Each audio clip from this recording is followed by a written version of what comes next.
Hello guys, this is Sagar Kumar and you watching me on medic जई channel. तो स्वागत है आपके इस अपने चैनल मेडिक जई पर।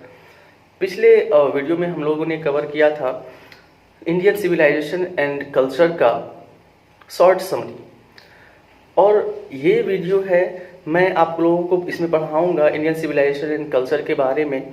जो बुक है उसका एक एक डिटेल पढ़ाऊंगा।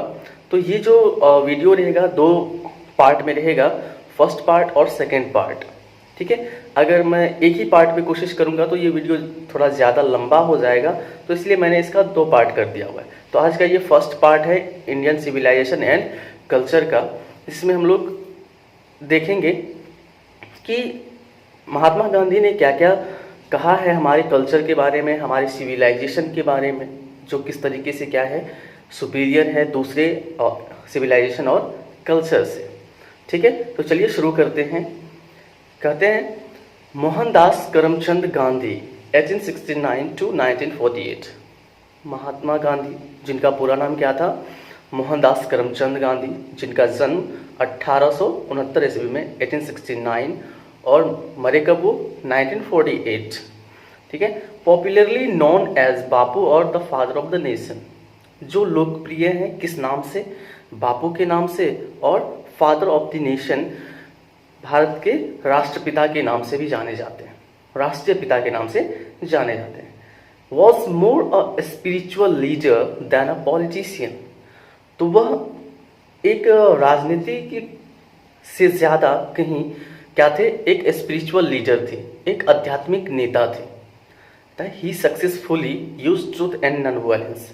उन्होंने सफलतापूर्वक क्या किया, नॉन वायलेंस मतलब अहिंसा, और ट्रुथ मतलब सत्य, सत्य और अहिंसा का उन्होंने सफलतापूर्वक क्या किया, इस्तेमाल किया एज द चीफ वेपन्स, मुख्य औजार के रूप में, मुख्य हथियार के रूप में against the British rule in India.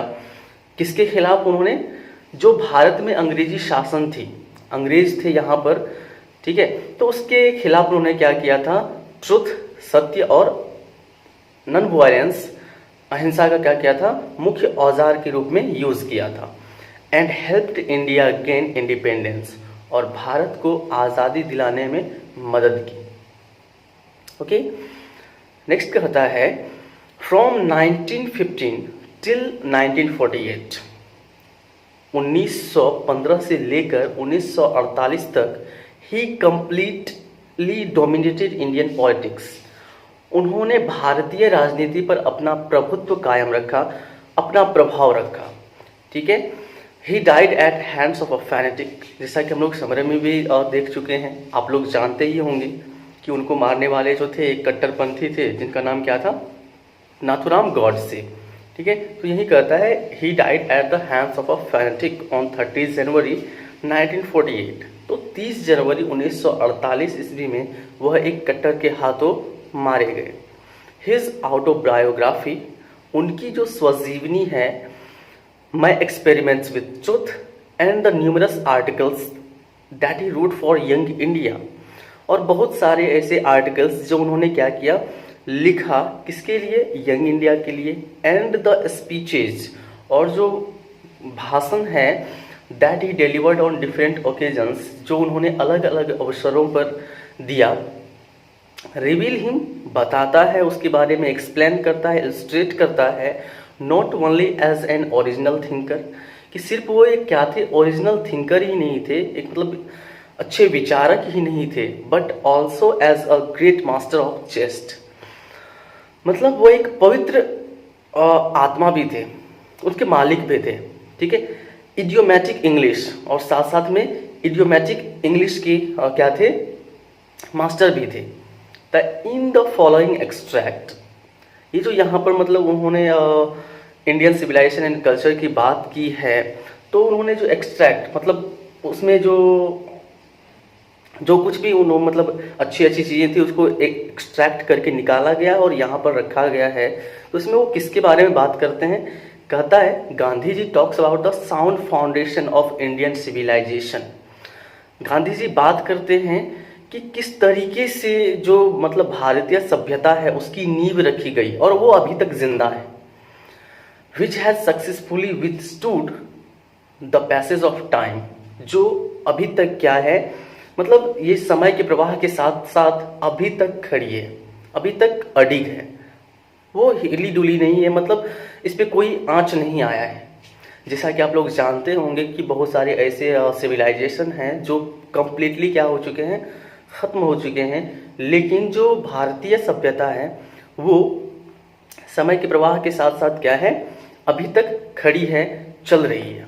The western civilization which has tendency to privilege materiality, जो पश्चिमी सभ्यता है जिसकी प्रवृत्ति क्या है कि वो किस चीज़ को प्रिविलेज देती है, मटीरियलिटी को, भौतिकता को, वस्तुवाद को क्या करती है, मतलब प्रिविलेज देती है, ठीक है।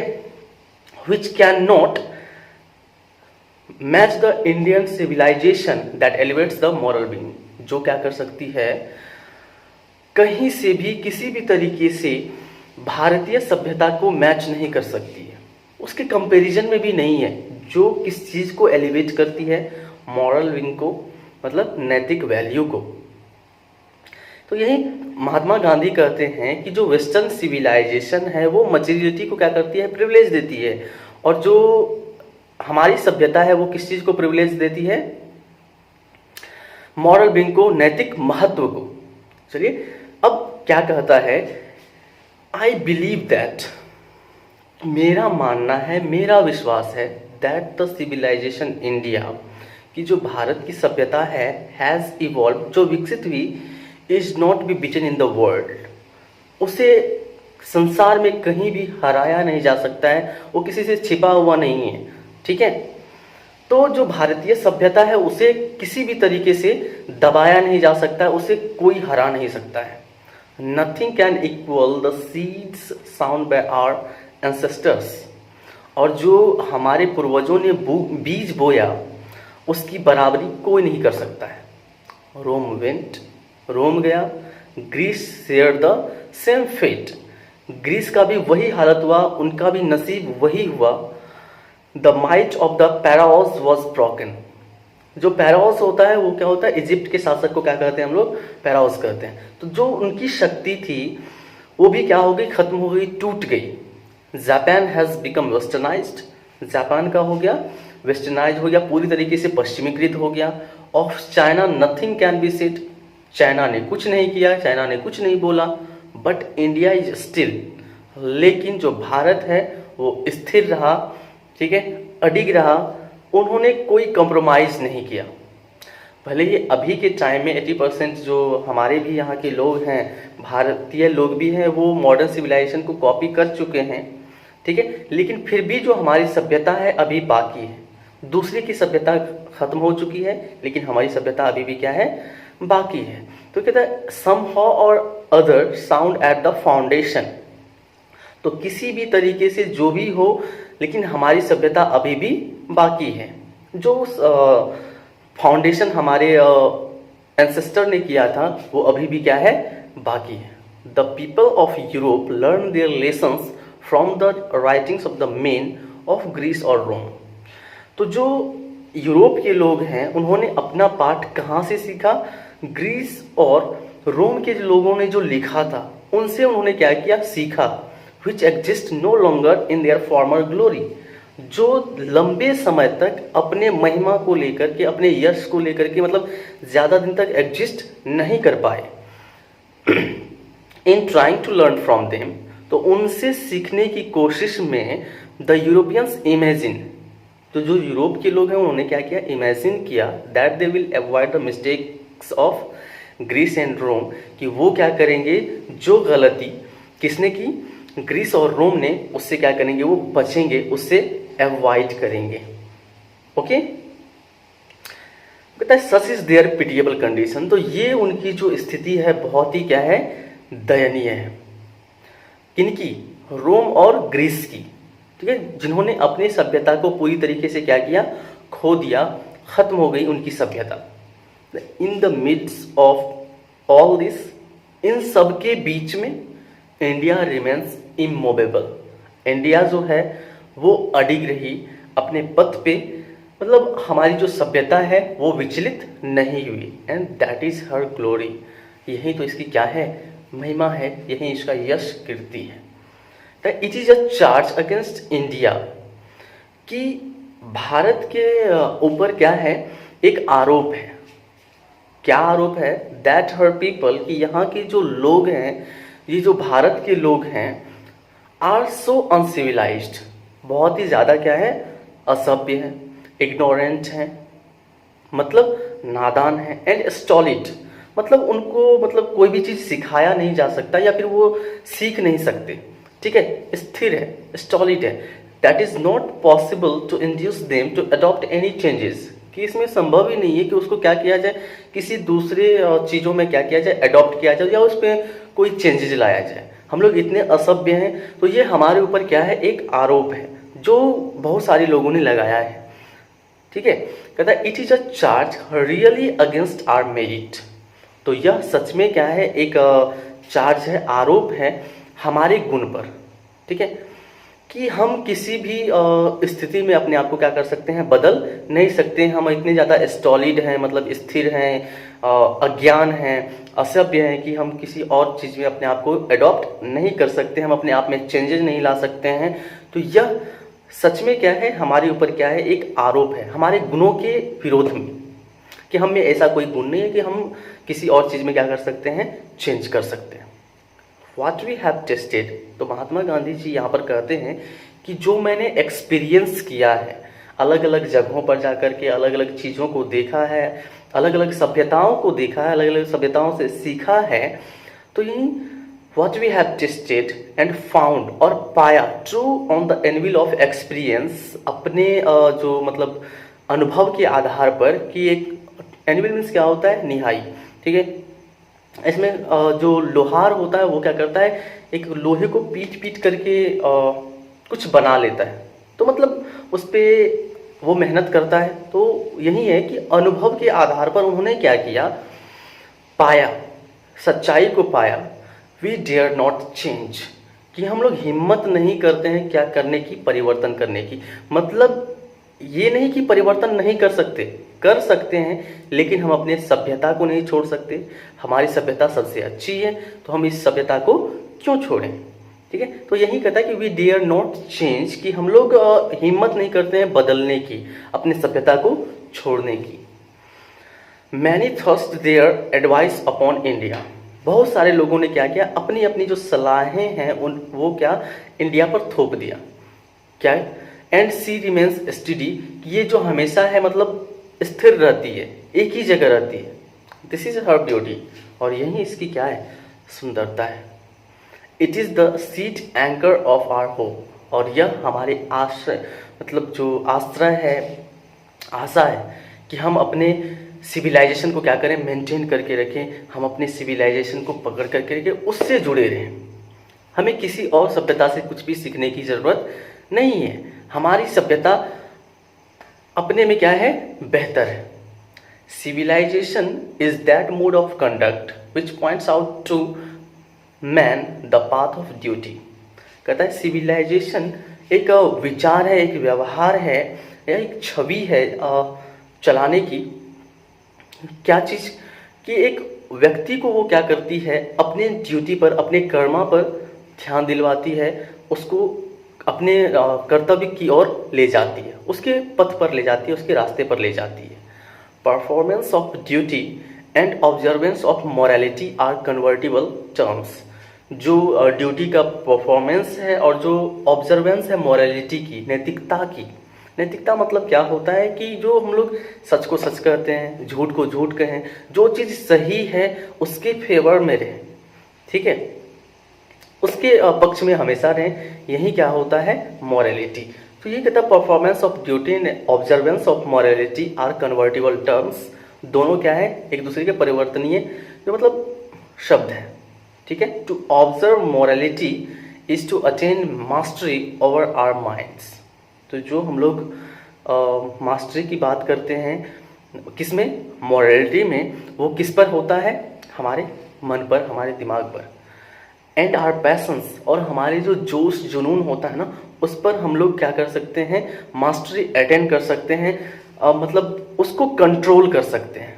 हमारे मन पर कंट्रोल कर सकते हैं, जो हमारा जोश जुनून होता है कि हम कुछ भी करने पर उतारू हो जाते हैं, उस पर क्या कर सकते हैं, कंट्रोल कर सकते हैं। क्या चीज़ करके, मॉरलिटी को ऑब्जर्व करके, नैतिकता को समझ करके, परीक्षण करके, निरीक्षण करके।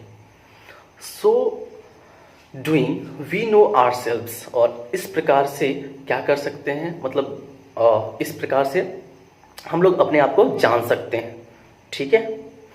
The Gujarati equivalent for civilization means good conduct. तो महात्मा गांधी गुजरात से थे, तो उन्होंने एक गुजराती वर्ड लिया कि सिविलाइजेशन मीन्स क्या होता है, अच्छा व्यवहार। क्या होता है Gujarati equivalent of civilization means अच्छा व्यवहार, good conduct. If this definition be correct, अगर ये डेफिनेशन क्या है, सही है, अगर ये डेफिनेशन क्या है, सही है सिविलाइजेशन का, कि सिविलाइजेशन मीन्स क्या होता है, अच्छा व्यवहार होता है, then India as so many writers have shown, कि जो भारत है, जिसको बहुत सारे लेखकों ने, बहुत सारे राइटर्स ने क्या किया है, दिखाया है, has nothing to learn from anybody else. तो इसी दूसरे किसी और से सीखने की ज़रूरत नहीं है, कुछ भी सीखने की ज़रूरत नहीं है। And this is as it should be, और यह वैसा ही है जैसा इसे रहना चाहिए। ठीक है, इसे किसी और से सीखने की ज़रूरत नहीं है। We notice that the mind is a restless bird. हमने नोटिस किया है, हमने देखा है कि माइंड क्या है, मन क्या है, एक अशांत पक्षी की तरह है, एक बेचैन पक्षी की तरह है। द मोर इट गेट्स, जितना इसे मिलता है, जितना ये पाता है, द मोर इट वॉन्ट्स, ये उतना ज़्यादा चाहता है। एंड स्टिल रिमेन्स अनसेटिस्फाइड, और फिर भी क्या रहता है, असंतुष्ट रहता है। जैसे कि अगर हमें किसी चीज़ की ज़रूरत है, अगर वो चीज़ मिल जाती है, तो फिर हमारी एक्सपेक्टेशन बढ़ जाती है कि काश मेरे पास ये रहता, मेरे पास एंड्रॉयड फ़ोन रहता, या मेरे पास आईफोन रहता, तो जो हमारी वांट्स है वो बढ़ जाती है। ठीक है, वो चीज़ पूरी होने के बाद भी फिर हमारी वांट्स क्या हो जाती है, किसी और चीज़ के लिए मतलब हम लोग सोचने लग जाते हैं। ठीक है, तो इसकी वजह से हम लोग अशांत रहते हैं, बेचैन रहते हैं।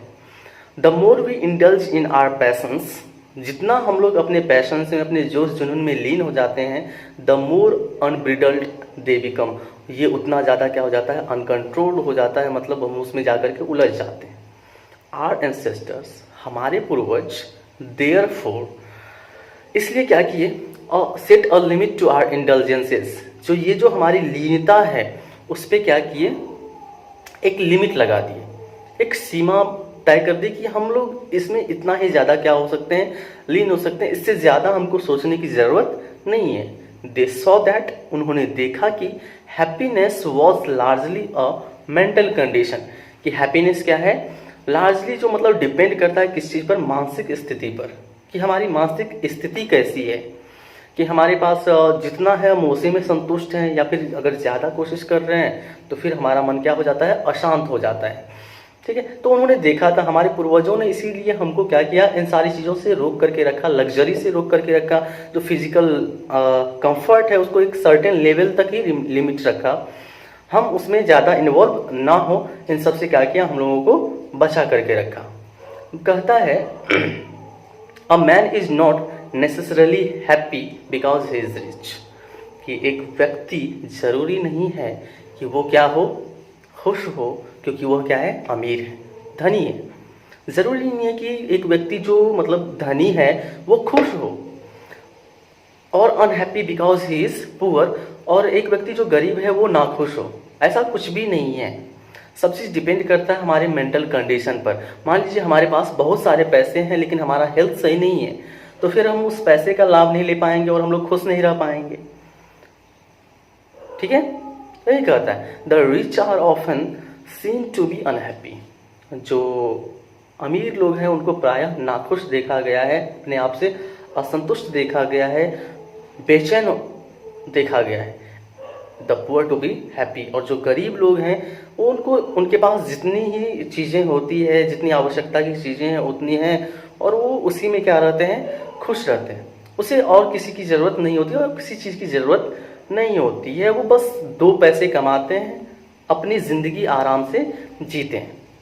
Millions will always remain poor, बहुत सारे लोग ऐसे हैं जो मतलब हमेशा गरीब रहते हैं, उन्हें कि मतलब कोशिश भी नहीं करते कि मुझे ज़्यादा कुछ करना है, जितना बस उसको चाहिए उतना मिल गया, वो उसी में खुश रहते हैं। The millions will always remain poor. Observing all this, इन सबको देखते हुए, इन सबको परखते हुए, our ancestors dissuaded us from luxuries and pleasures. तो हमारे जो पूर्वज हैं उन्होंने क्या किया, हमें लग्जरीज से, आरामदायक ज़िंदगी से, सुखद ज़िंदगी से क्या किया, सुखद ज़िंदगी का करने मतलब जो फिजिकल कंफर्ट है, जो मटेरियलिस्टिक वर्ल्ड है, उनसे क्या किया, हमको बचा करके रखा। भौतिक चीज़ें हैं, जो मशीन्स हैं, उन सब से क्या किया, हमको बचा करके रखा। ठीक है, कहता है we have managed with same kind of love as existed thousand of years ago. हम लोगों ने मैनेज किया, किस चीज़ को मैनेज किया, कि with the same kind of law, कि जो हल है, मतलब हल के कहने का मतलब है कि हम जो खेती करते आ रहे हैं, या फिर हमारे पास जो मशीन्स हैं, ठीक है, एक ऑर्डिनरी मशीन कह सकते हैं कि हम लाखों वर्षों से, या फिर जब से हमारा सिविलाइजेशन डेवलप किया है, उसी का यूज़ करते आ रहे हैं हजारों सालों से। We have retained the same kind of cottages. हम लोग जिस घर में रहते हैं, छोटे छोटे झोपड़ियों में रहते हैं, वैसा ही हमारे पास यहाँ है। That we had in former times, जो पहले के समय में जैसी झोपड़ियाँ थी, जैसे हमारे छोटे छोटे घर थे, हम उसी में खुश रहा करते थे। अभी तक वही मैनेज करके हम लोगों ने रखा है। जो हमारे एंसेस्टर थे, उन्होंने ये चीज़ हमें बताया कि हमें बड़े बड़े घरों की आवश्यकता नहीं है, हम छोटे घर में ही क्या है, खुश हैं। And our indigenous education remains the same as before. जो हमारी स्वदेशी शिक्षा है वो पहले की तरह ही है, लेकिन अभी के टाइम में जो मॉडर्न शिक्षा है वो हमारे देश पर हावी हो चुकी है। कहीं ना कहीं से हम उस चीज़ को सीख रहे हैं, और इसकी वजह से जो हमारी मटेरियलिस्टिक वर्ल्ड है उसके प्रति जो अटैचमेंट है वो क्या हो रहा है, वो बढ़ रहा है, और जिसकी वजह से बहुत सारी चीज़ें गलत हो रही है हमारे भी समाज में। हम लोग मॉडर्न सिविलाइजेशन को क्या कर रहे हैं, कॉपी कर रहे हैं। ठीक है, कहता है we had no system of life corroding competition. हमारे यहाँ ऐसी सिस्टम नहीं थी कि हम लाइफ कोऑर्डिंग कंपटीशन में, यानी कि जीवन को तय करने वाली कोई ऐसा कंपटीशन, प्रतिस्पर्धा रखें कि कोई एक व्यक्ति बढ़ रहा है तो उसको पीछे करने के लिए हम कोई ऐसा काम करें कि हम उससे आगे बढ़ जाएं, या फिर कोई किसी गलत चीज़ों में पड़ जाएं ताकि हम उससे आगे बढ़ जाएं।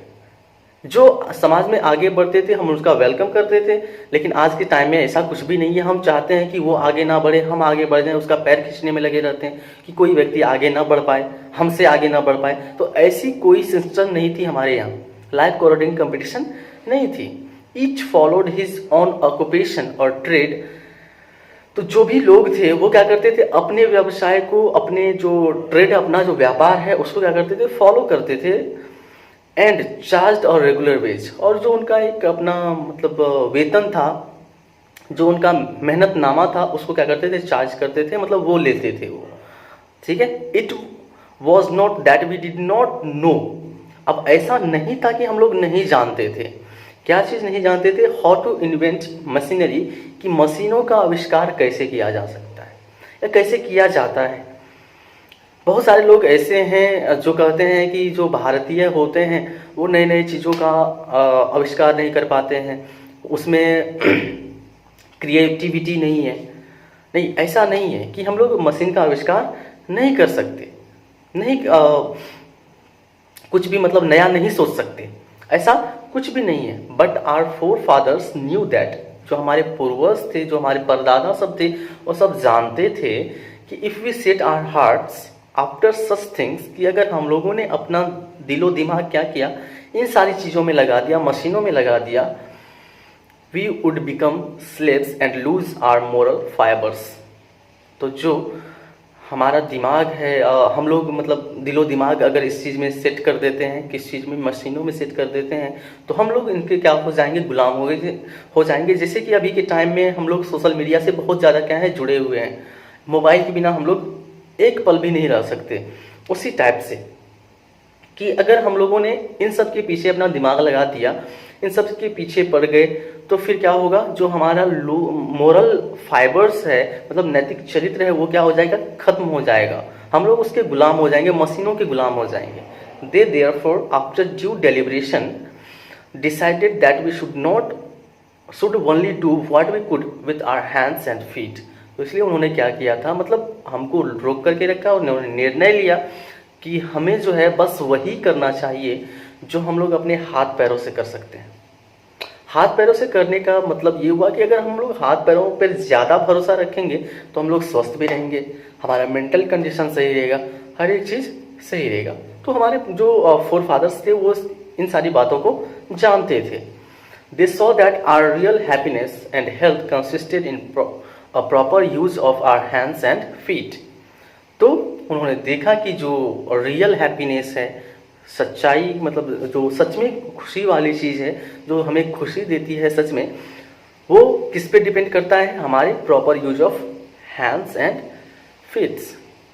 मतलब हम जो प्रॉपर यूज करते हैं, हम अपने हाथ पैरों का, हम अपने हाथ पैरों पर भरोसा करते हैं, मेहनत करते हैं, उनसे हमारा हेल्थ भी सही रहता है और हम लोग को खुशी भी मिलती है। ओके, तो यही कहते हैं महात्मा गांधी भी, हमारे पूर्वज ये सब जानते थे, इसीलिए उन्होंने क्या किया, हमको मशीनरी जो चीज़ें हैं उनको इन्वेंट करने से रोका, लग्जरीज से रोका, प्लेजर से रोका। They further reasoned that large cities were a snare and a useless encumbrance. उन्होंने एक और भी रीजन बताया, आगे रीजन यह बताया, कारण यह बताया कि जो बड़े बड़े शहर हैं वो एक जाल होता है। किस चीज़ का जाल? एंड यूजलेस एनकम्ब्रेंस, और जो मतलब क्या कर सकते हैं, मतलब बेकार की बोझिल सी जिंदगी होती है वहाँ की, बड़े बड़े शहरों की। And that people would not be happy in them, और वहाँ पर लोग खुश नहीं होते हैं। That there would be gangs of thieves, वहाँ पर जो मतलब क्या होता है, चोरों का समूह होता है, डाकुओं का समूह होता है, डकैतों का समूह होता है। तो इसीलिए हमारे जो मतलब पूर्वज थे वो शहरों की ओर मूव नहीं करते थे, वो गांव में ही खुश रहते थे। ठीक है, तो उनका यही कहना था कि जो बड़ी बड़ी शहरें होती हैं वो जाल होती है। ठीक है, उस मतलब बोझिल सी जिंदगी होती है वहाँ की, वहाँ पर चोरों का समूह होता है, डाकुओं का समूह होता है, प्रोस्टिट्यूशन, वेश्यावृत्ति होती है, एंड वाइस फ्लरिशिंग, और जो बुराइयाँ होती है वहीं फलती फूलती हैं। इन देम, कहाँ पर? शहरों में। And that poor man would be robbed by rich man, और जो गरीब लोग होते हैं वहाँ पर उनको लूटा खसोटा जाता है, किसके द्वारा? अमीरों के द्वारा, बिजनेसमैन के द्वारा क्या किया जाता है? लूटा खसोटा जाता है। ठीक है, तो वहाँ पर वो जाल होता है, ठीक है, जिसमें हम लोग जाकर के फंस जाते हैं। हम लोग बस देखते हैं कि बड़े बड़े शहरों में जो लाइटिंग होती है उससे जाकर के मतलब अट्रैक्ट हो जाते हैं कि इतने बड़े बड़े बिल्डिंग हैं, ऐशो आराम है, लेकिन नहीं, हमारे पूर्वज जानते थे कि उन सारी चीज़ों में जाकर के हम क्या हो जाएंगे? फंस जाएंगे, हमारी जो मोरल वैल्यूज है वो ख़त्म हो जाएगी। ठीक है, इसलिए उन्होंने क्या किया, हमको इन सारी चीज़ों से रोक करके रखा। They saw that kings and their swords, उन्होंने देखा कि जो राजा है और उनकी तलवारें हैं, were inferior to the sword of ethics, जो विचारों की तलवार है, जो मतलब एक नैतिक वैल्यू कहते हैं, ठीक है, नैतिक महत्व कहते हैं, उनकी जो तलवार है उनके आगे छोटी सी है। ठीक है, उनके आगे मतलब कुछ भी नहीं है, हीन है, तुच्छ है। एंड दे देयरफॉर, और इसीलिए वे held the sovereigns of earth to be inferior to the rishis and the fakirs. तो जो भी राजा महाराजा होते थे वो फकीर्स और जो ऋषिज होते हैं उनके पीछे रहते थे, मतलब उनसे सलाह लिया करते थे। ठीक है, उनसे छोटे थे, उनसे अपने आप को बड़ा नहीं मानते थे।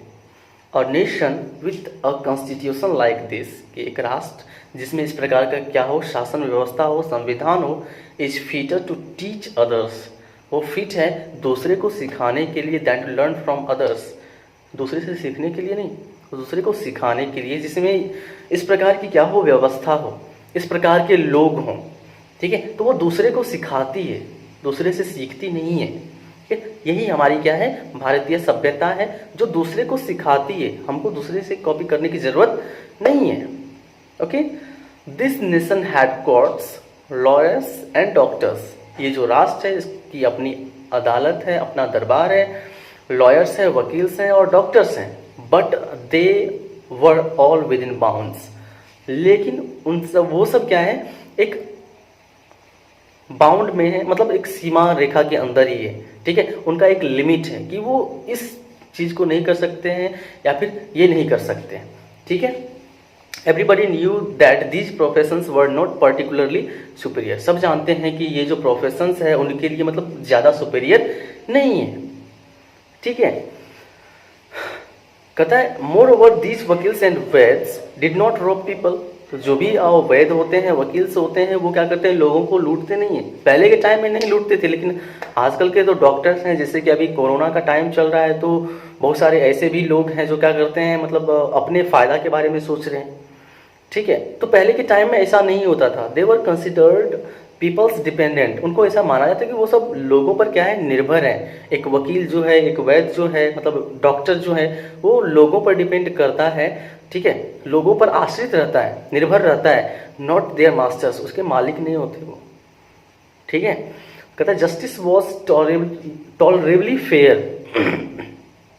न्याय निष्पक्ष मिल जाता था पहले के टाइम में, ठीक है। The ordinary rule was to avoid courts. जो सामान्य लोग थे वो क्या करते थे, मतलब कोर्ट सबसे बच करके रहते थे, उसमें ज़्यादा लीन नहीं, मतलब उसमें ज़्यादा इंडल्ज नहीं होते थे, उसमें फंसते नहीं थे जा करके, ठीक है। वो अपने आप को बचा करके रखते थे उन सबसे। There were no doubts to lure people into them. और कोई ऐसे लोग भी नहीं थे जैसे कि गांव सब में होते हैं या फिर शहरों में होते हैं, दलाल टाइप के लोग जो क्या करते हैं, लोगों को जा करके किसी जगह फंसा देते हैं, ठीक है, कि आप ये करो तो सही रहेगा, वो करो तो सही रहेगा। कुछ छोटी सी किसी बात को लेकर के अनबन हुई, किसी में झगड़ा हुआ, और जाकर के लोग क्या करते हैं, उसको फंसा देते हैं कि आप ये कर दो, वो कर दो, और उनको उससे कुछ भी फायदा मिले, ठीक है।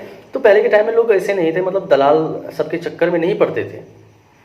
This evil too was noticeable only in and around capitals. और ये जो मतलब चीज़ें हैं, दलाल वाली चीज़ें, तो ये सब सिर्फ शहरों में देखा जाता था, ठीक है, गांव में नहीं। लेकिन अब गांव में भी होने लगा है। The common people lived independently and followed there agricultural occupation. जो कॉमन पीपल थे, सामान्य से लोग थे, गांव के लोग थे, वो अपना खेती करते थे और उसी से खुश रहते थे, स्वतंत्रता पूर्वक अपनी खेती करते थे, उसी पेशा में खुश रहते थे। दे एंजॉयड ट्रू होम रूल। वो क्या करते थे, अपने पेशा को फॉलो करते थे और जो गृहस्थ जीवन है उसमें खुश रहते थे, उसी में मतलब आनंदित रहते थे, ठीक है। तो यही इंडियन सिविलाइजेशन है। नेक्स्ट क्या कहता है, the Indian civilization as described by me. Mahatma Gandhi कहते हैं जो भारतीय सभ्यता है, जिसका मतलब मेरे द्वारा क्या किया गया है, इसका वर्णन किया गया है, has been so described by its votaries. जो इसके समर्थक हैं, जो इसके अनुयायी हैं, ठीक है, उनके द्वारा भी उसी प्रकार से क्या किया गया है, वर्णन किया गया है भारतीय सभ्यता का। In no part of the world, दुनिया के किसी भी हिस्से में नहीं, एंड अंडर नो सिविलाइजेशन, और किसी भी सभ्यता में नहीं, have all main attend perfection, सारे व्यक्ति क्या हों, परफेक्ट हों। लेकिन हमारे यहाँ है, हमारी जो सभ्यता है उसमें जो लोग होते हैं वो सारे के सारे क्या होते हैं, परफेक्ट होते हैं, ठीक है। तो किसी भी दूसरी मतलब दुनिया के किसी और हिस्से में या फिर किसी भी सिविलाइजेशन में जो व्यक्ति होते हैं वो परफेक्शन अटेंड नहीं करते हैं। The tendency of Indian civilisation is to elevate the moral being. जो भारतीय सभ्यता है वो किस चीज़ को एलिवेट करती है, किस चीज़ को मतलब बढ़ाती है, मॉरल बीइंग को, नैतिक महत्व को, नैतिक वैल्यू को, ठीक है, उनकी यही प्रवृत्ति है। कहता है that of the western civilisation is to propagate immorality. और वहीं पर अगर हम लोग वेस्टर्न सिविलाइजेशन की बात करते हैं तो क्या होता है, वो इमोरलिटी को और नैतिकता को क्या करती है, प्रोपेगेट करती है, बढ़ावा देती है। द लैटर इज गॉडलेस, यानी कि पश्चिमी सभ्यता की बात कर रहे हैं, वो भगवान को नहीं मानते हैं, वो सब नास्तिक होते हैं। The former is based on a belief in God. और वहीं पर अगर हम लोगों की ईस्टर्न सिविलाइजेशन की बात करें, हमारे एंशियंट सिविलाइजेशन की बात करें, या फिर हमारी इंडियन सिविलाइजेशन की बात करें, तो वो भगवान में विश्वास रखती है। So understanding and so believing it behoves every lover of India to cling to the old civilization even as a child clings to mother's breast. तो यहाँ के जो भी लोग हैं, जहाँ से भी हैं, वो भारत के प्रेमी हैं, तो उनको अपने सिविलाइजेशन से इस तरीके से चिपकना चाहिए जैसे एक बच्चा जो होता है अपने माँ के सीने से क्या होता है, चिपका रहता है, लगा रहता है। कहता है I am no hater of the west, मैं पश्चिमी जो सभ्यता है उसका उससे नफरत नहीं करता हूँ, ठीक है। I am thankful to the west for many a thing, मैंने बहुत सारी चीज़ें उनसे सीखी है जिसके लिए मैं उसका धन्यवाद ज्ञापन करता हूँ। मैं थैंकफुल हूँ पश्चिमी सभ्यता का, महात्मा गांधी कहते हैं, ताकि मतलब देखिए अब वो उसने इंग्लिश सीखी और इसके माध्यम से अपनी सभ्यता के बारे में सारे लोगों को बता रहे हैं, ठीक है, तो इसके लिए वो थैंकफुल हैं। कहता है I have learn from western literature, जो मैंने पश्चिमी साहित्य से सीखा, ठीक है। But I am thankful to modern civilisation for teaching me that if I want to India to rise to its fullest height, कि अगर मतलब मैं मॉडर्न सिविलाइजेशन का क्या हूँ, धन्यवाद करता हूँ जिन्होंने मुझे सिखाया कि अगर इंडिया को अपने फुलेस्ट हाइट तक राइज करना है, ऊपर उठना है, इसको सर्वोच्च स्थान प्राप्त करना है, I must tell my country man frankly, तो मैं अपने देशवासियों को फ्रैंकली कहना चाहता हूँ, after years and years of experience, ये जो मेरी मतलब सालों की क्या है अनुभव है ऑफ मॉडर्न सिविलाइजेशन, आधुनिक सभ्यता की, I have learn one lesson from it, कि मैंने इससे एक पाठ सीखा है, and that is that we must shun it at all cost, कि हमें किसी भी कीमत पर इसका क्या करना चाहिए, त्याग कर देना चाहिए। किस चीज़ का, मॉडर्न सिविलाइजेशन का, कि हमें उसको कॉपी नहीं करना चाहिए। अब नेक्स्ट क्या कह रहा है, what is that modern civilisation, modern civilisation अब क्या है, आधुनिक सभ्यता क्या है। It is worship of the material, ये किस चीज़ की पूजा करता है, वस्तुओं की, प्रैक्टिकल चीज़ों की, भौतिकवाद की। It is the worship of the brute in us, ये उस चीज़ की पूजा करता है जो हमारे अंदर की बुराइयां हैं, जो हमारे अंदर का जानवर है उसकी क्या करता है, पूजा करता है। It is unadulterated materialism and modern civilisation is nothing if it does not think at every step of the triumph of material civilisation, की ये मतलब मिला जुला है, ठीक है, एक जाल की तरह है मटेरियलिज्म, कौन चीज़, भौतिकवाद, वस्तुवाद, और मॉडर्न सिविलाइजेशन कुछ भी नहीं है अगर वो हर एक स्टेप पर मटेरियल सिविलाइजेशन की बात नहीं करता है, भौतिक चीज़ों की बात नहीं करता है, फिजिकल कंफर्ट की बात नहीं करता है, ठीक है, तब तक वो कुछ भी नहीं है, ठीक है। तो आज के लिए बस इतना ही। तो आई होप कि आप लोगों को ये वीडियो अच्छी लगी होगी, समझ में आया होगा। तो अगर आपको कोई भी डाउट्स हो तो आप पूछ सकते हैं कमेंट बॉक्स में, ठीक है।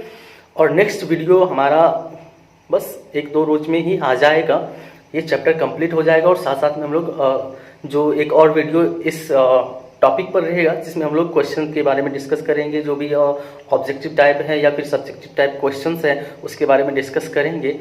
तो कैसी लगी आपको ये वीडियो उसके बारे में भी कमेंट करें, और ज़्यादा से ज़्यादा स्टूडेंट्स तक इस वीडियो को पहुंचाएं ताकि उनको भी क्या हो सके, लाभ मिल सके। तो थैंक यू, और इस चैनल को सब्सक्राइब जरूर करें, साथ साथ में बेल आइकन और लाइक शेयर जरूर कीजिए। Thank you and have a good day.